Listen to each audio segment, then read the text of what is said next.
the bodies have eyes, right? So you got your physical body's eyes.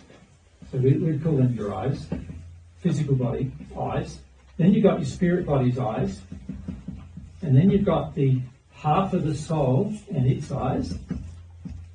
And then you've got the whole soul eyes. Now, when I say eyes, I'm really talking about faculties here. So your half of the soul is able to see certain things, but your whole soul can see more things than your half of the soul can see. And the same applies with your physical body. Your physical body only sees the visible, what now known to humans as the visible spectrum. Colour red. I think I've written down somewhere here, colour red. Colour red is 400 to 484 terahertz. Is the colour red. So the red colour is around 400 to 480 terahertz. Terahertz meaning million cycles per second. So very short wavelengths. Very fast frequencies mean very short wavelengths. So that's red. And all of you see red at that frequency. All of you. It's a law. So that otherwise I'd see red and you'd see blue. You know, that wouldn't be very good, would it? I'd say red means stop, and you'd go, oh yeah, blue means stop. It'd be very confusing, wouldn't it? So all of this, these are the laws that govern the bodies. The physical body in this case has the eyesight is governed by certain frequencies, and the frequency range that the eyes can see are in the between ultraviolet, infrared, and ultraviolet spectrum. That's what the physical body can see. You can't see infrared, you can't see ultraviolet. And the reason why they call it infrared, it means lower than red. And the reason why they call it ultraviolet means higher than violet. Does that make sense? So you can't see those things with your eyesight, with your physical eyesight. But every single body can see the same. When they see the same frequency, there'll be different variations between those frequencies, different variations of red, right? Going right the way through pink and all of those rose colours and everything. They're all different variations of red that the eyesight sees, right? On the eyes. Someone who's colourblind, yes, can't see. They've got a deformation, yes, of certain sensors in their eyesight, and that's genetically caused, which actually is emotionally caused by parents, yes. And that stops them from seeing certain frequencies. But interestingly enough, only in their physical body, not in their spirit body. Right?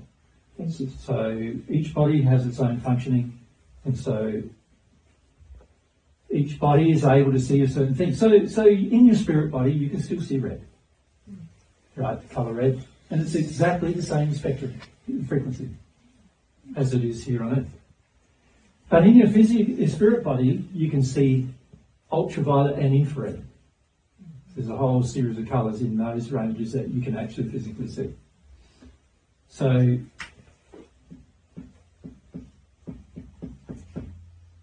infrared and UV, ultraviolet, you can see the colours there too. So you can see if I mix colours, like all of you know that if I mix one colour with another colour, it produces a third colour, right? Mm-hmm. Right? So if you mix colours, you can see if I've got infrared and ultraviolet available to me and I mix them with other colours in the visible spectrum, I'm going to get a whole series of other colours that you've never seen on it. And you'll only see when you're in your spirit body. Makes sense, doesn't it? Yeah? Okay. So that's what your body sees. Now, your body sees that because the half of the soul needs these bodies in order to see what these bodies will see.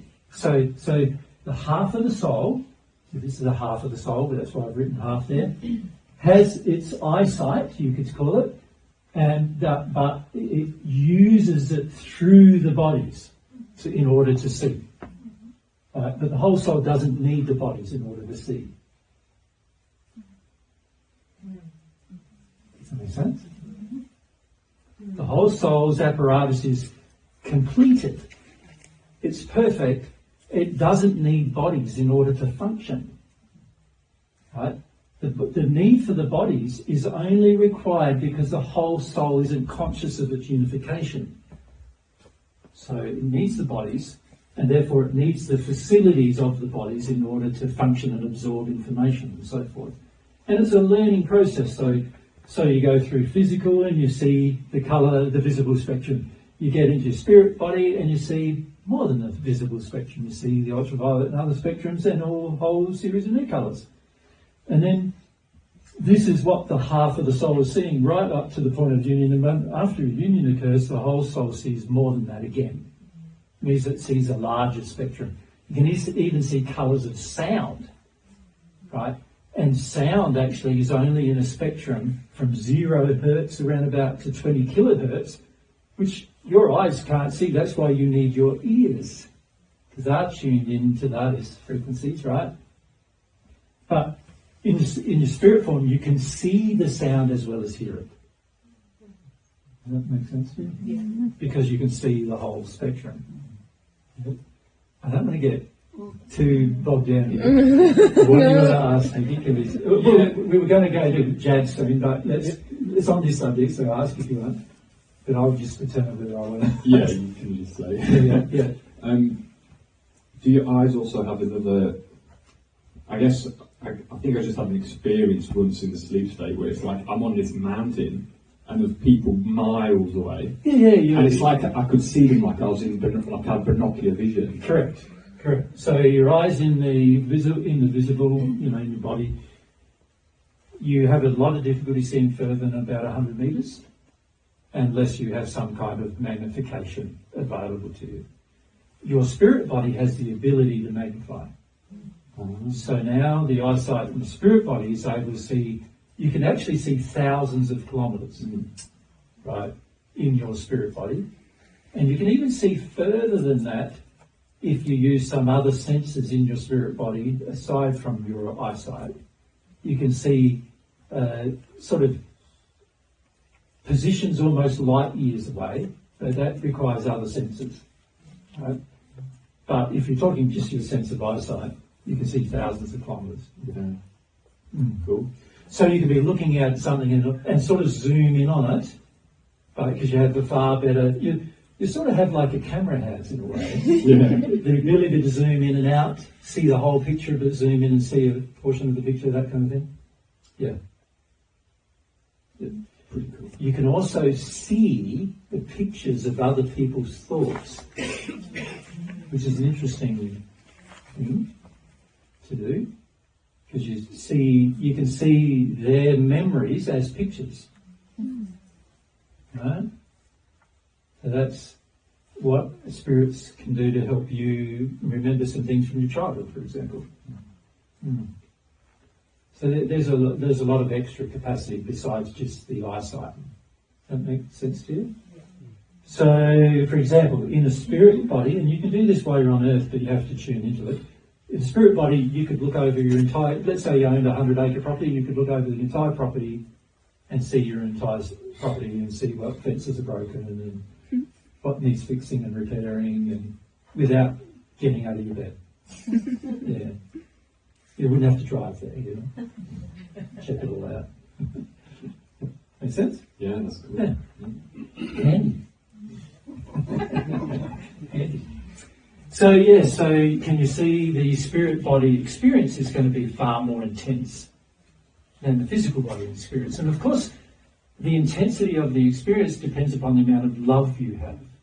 So if you don't have any love, sometimes your spirit body's experiences is less than your physical body. So if you're in the hells when you arrive in the spirit world, your spirit body's senses are so severely detuned that you can barely see 10 metres away. You can be in an environment and not see a person 10 metres away. Because your spirit body senses are governed by laws that are based upon condition.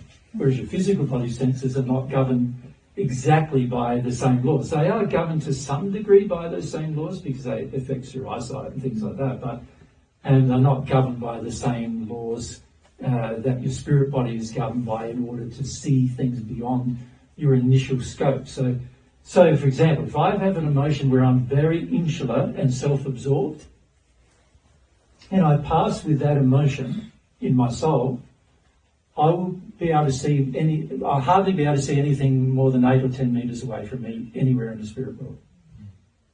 The only way I'm going to find my way is by feeling something, and I'll go there straight away, but I won't be able to see it before I go. Does that make sense? And that's based on condition. And so the condition determines your abilities. And the reason why that has happened, why God's designed that to be, is because there's a whole lot of things in the spirit world you need to learn based upon condition. It's not about just life, it's also about condition. So we'll talk about the spirit on another day. We'll talk about your spirit life and how different it is to your earth life. But it's fundamentally based upon condition. So on earth, you can still have good eyesight by the time you're 90, even if you've got a bad condition. Right? But in the spirit world, you can't do that. So can you see, even your enjoyment of the sights of the spirit world is not going to be possible unless you improve your condition. Right? Okay, so that's your half-eye. And then, of course, you've got your whole body's eyes, your whole soul, eyes, which are so powerful that you can start seeing to some degree what God sees in the universe. So you can go galaxies away and see that without going there and things like that. So you have the ability to examine all sorts of things as a result of that, because you're in a state where you can see further than you could ever see before in that union condition. Every new condition is an improvement of the old. So your spirit body's eyes are an improvement on your physical body's eyes. Every you could say every attribute or characteristic of your soul is better than the characteristics and attributes of your spirit body, and are better than the attributes and characteristics of your physical one. But the difference being that in your spirit body and your soul, the only way you can engage those characteristics is through development in love. Whereas on earth, you can develop capabilities without loving.